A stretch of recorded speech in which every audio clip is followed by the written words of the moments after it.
So it was a pretty routine Monday, I guess. We were going northbound I-15.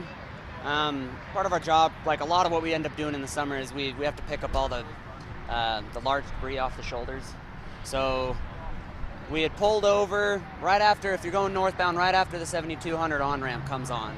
We pulled over onto a structure there. There's some fence on the concrete barrier. So we'd pulled over because there's a big chunk of metal on the street.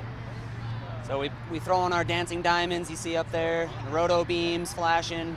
I got all the way off the shoulder, I put it in park, and then Colby got out to go pick up the debris we'd seen. So I was just looking down the street, and the next thing I know, I'm getting hit. So, like, my first memory, the force, the sound, and then I look over and I can see the car flipping down the road. So then first thoughts to, I got Colby just got out of the truck. He was going behind me. So for a split second, I think maybe he's dead. I don't know. And I look in my mirror, and I see Colby's there. See, he had run. He was leaning against the concrete barrier up against the fence like that. So I think, okay, so he's good. And then I realized I gotta call somebody. So I get the radio and I call up dispatch, let them know, hey, I'm northbound I-15 over the interchange. I just got hit. The car flipped. It's blocking the right lanes. Then they asked me if they needed medical. I was like, I'm good. I don't know how they're doing, so I'll go check. So I got out of the car, I run down to check, and the lady had gotten out of her car already, and she was sitting against the concrete barrier on the right shoulder. She had like bloody arms, so I called one of my other coworkers on the phone because I was far away from my truck, so I called him, hey, you have to call dispatch and let them know to bring medical. While I'm doing that, there's a fire starting off the shoulder. So we run back to the truck. Me and Colby, we get a fire extinguisher out of one of the bins. And we go over, and he helped put it out. There's actually a truck driver had stopped, and he had his extinguisher. So they put out the fire. And I think a little bit later, all the highway patrol and stuff started showing up and locking everything down. So we just hung out, and that's when, it all starts to kind of hit. Wow, talk about that moment. Like, you spend eight hours a day with your partner. You're like, you got each other's back, right? Like, how's that make you feel, like having to just like try and rescue them, see how they are and all that?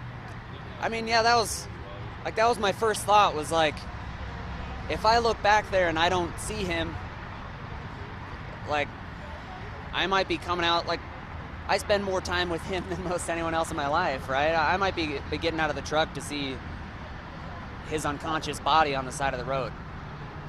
And I think that's really what's kind of messed with me. I'm sorry.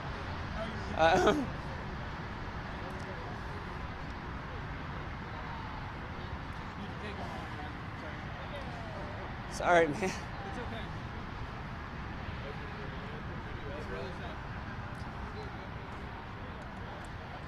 But it's just thinking about if he hadn't looked, right? So he looked once, and he picks up the metal. He goes to go back. If he hadn't looked again,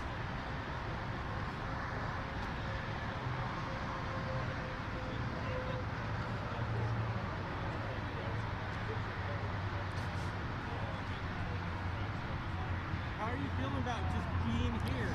sorry. Oh, I've talked about this so many times, and now all of a sudden it's like wrecking me this morning.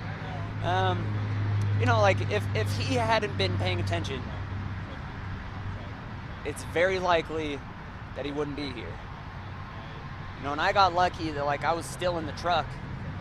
But the amount of times where I also have to get out of the truck, like huge tires on the side of the road that you can't pick up alone, like, if I would have been getting out of the truck that one time to go help him with something, and I was on the side of the truck that she ended up hitting, maybe I would be toast, and you don't really expect it, right? It's just routine. This is what we do all the time.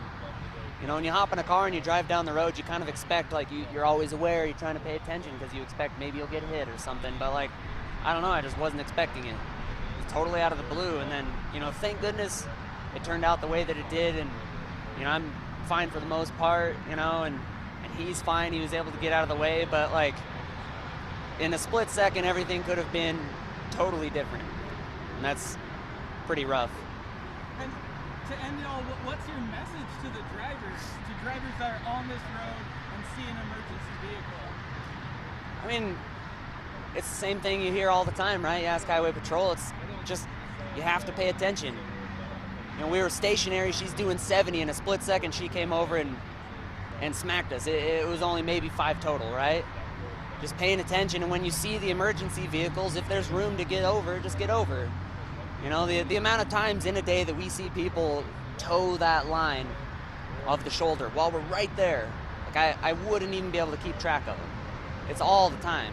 You know, which is why we're trying to pay attention, because it seems kind of like nobody else is really paying attention to us. I don't know if the attitude is like, hey, they work there all the time, they're fine, they don't care, but it's still scary. You know, there's me, a lone person on the side of the road with people in 5,000-pound vehicles doing 70.